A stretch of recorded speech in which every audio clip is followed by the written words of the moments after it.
Hey guys, it's Eugene back with part 4 of our build log for Nostromo. You can find parts 1, 2, and 3 if you need to catch up. It's been a while since our last video. Of course, you know the holidays are always a busy time. I went to New York City to do some family stuff there and also had a nice, relaxing, and serene New Year's Eve in Glen Ellen, California. Rented a little cabin up there and cooked and watched TV and tried our best to do a crossword puzzle. After that, it was back to the grind of work, so things have been a little slow, but I'm happy to bring you another video. And after this one, we're going to pick up the pace a little bit. And at the end of this video, we will talk about the content that's coming up in the future. But for now, let's get into the topic of this video, which is filling the water cooling loop and planning where that water is going to go. Not in that order.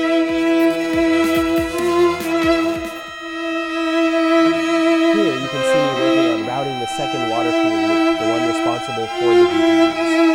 We have 8 EK Vardar PWM fans on intake duty covering 2 480 radiators. You can also see me attaching the OptiComputer USB flow meter, which we will use to obviously monitor the flow through that loop. One thing to keep in mind as you're setting up your loop is to make sure that there are 3 bends as possible, particularly near the 90 degree bends. Each bend has restrictions like that, which in turn slows the flow of water through the components and radiators, and that results in worse cooling performance.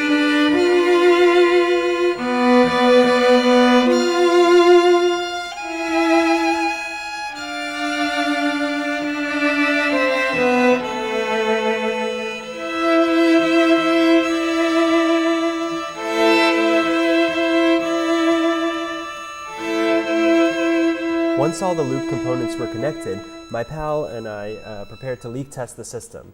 The first step was mixing up some Mayhem's Blitz, which you can see me doing here. I like to use Blitz Part 2 in my leak test to clean any remaining gunk out of the radiators and blocks. You're not supposed to keep it flowing through your system for too long, so I think this is a perfect use case for it.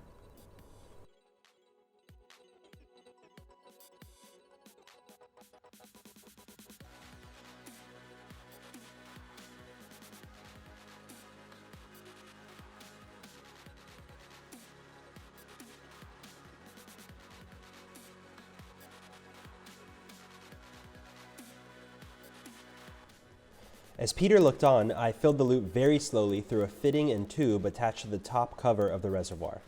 He warned me when it got close to the top, at which point I plugged in the power supply.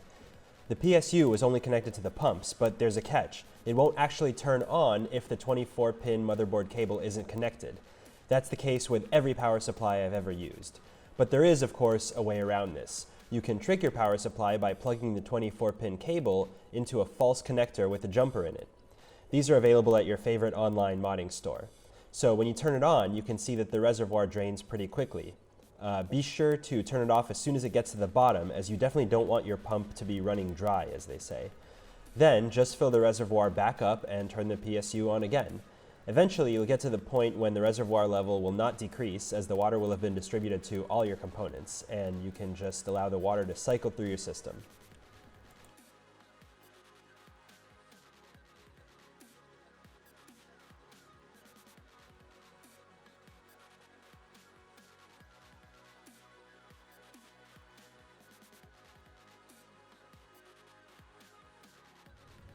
Oh no, we sprang a leak. It turns out that I forgot to put an O-ring on one of the temperature sensors, the one going out from the GPU bridge back into the reservoir.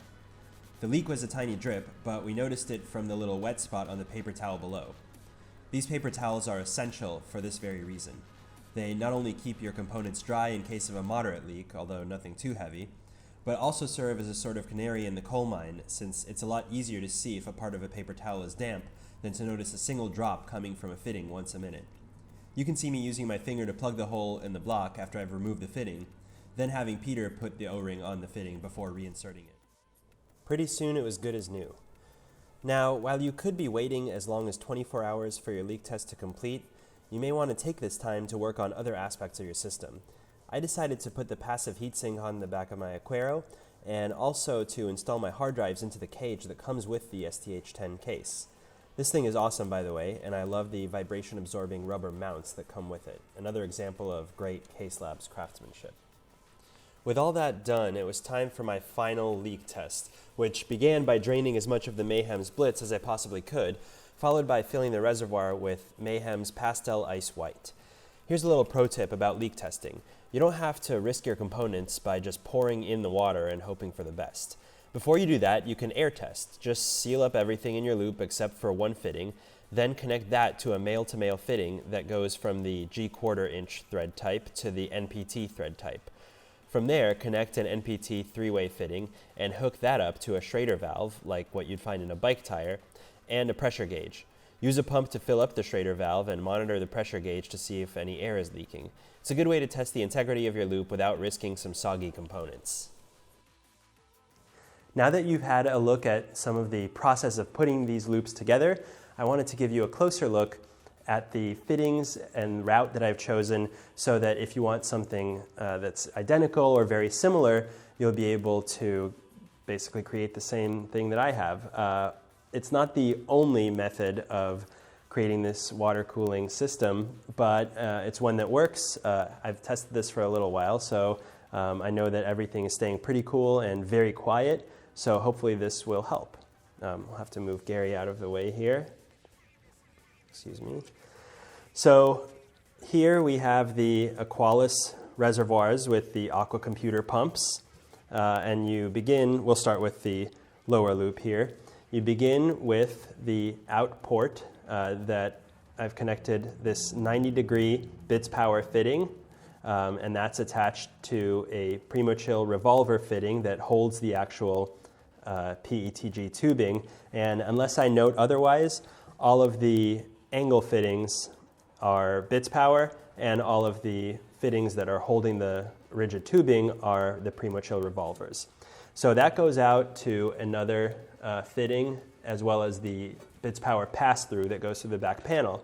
I'm going to turn the computer. Don't get scared by the rat's nest. We'll cover cable management in the next video. So that pass-through that you saw goes here, and these are the Monsoon fittings that are holding the soft tubing that we're using in the back just to make routing a little bit easier. And that goes straight to the 560 radiator that's covering the entire bottom loop.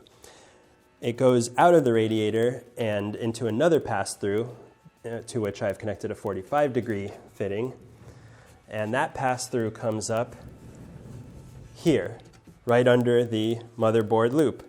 It goes up to a RAM block, from the RAM block to the main motherboard block, again to the RAM block, and back down. Now from the pass-through, it goes to a flow meter, an Aqua Computer flow meter here.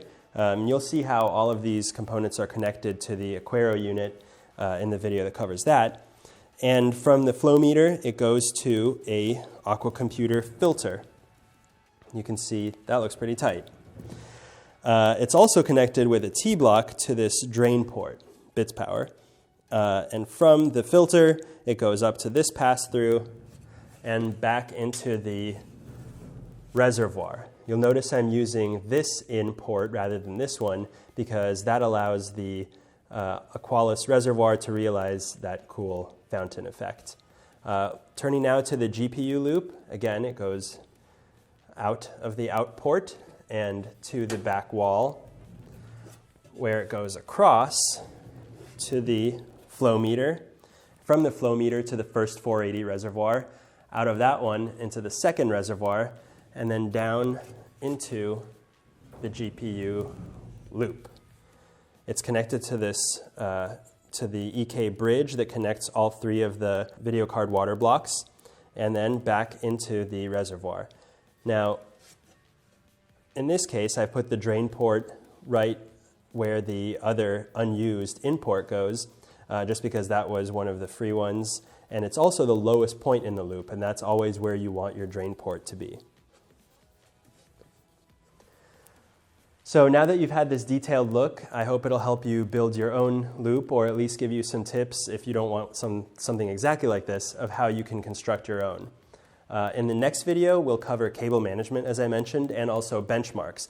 And to help me with that, please do leave some comments below letting me know what kind of benchmarks you'd like to see. I have a ton of games that I can show, or I can use synthetic benchmarks, but I want this to be helpful for you, which means I need your input. Also, let me know if you want overclocks to be applied and if you want a comparison of overclocked and unoverclocked benchmarks for those programs and games. So until then, thank you so much for your subscriptions and for your likes and favorites. It really motivates me to complete the videos and to give you guys more content. So this is Eugene signing off.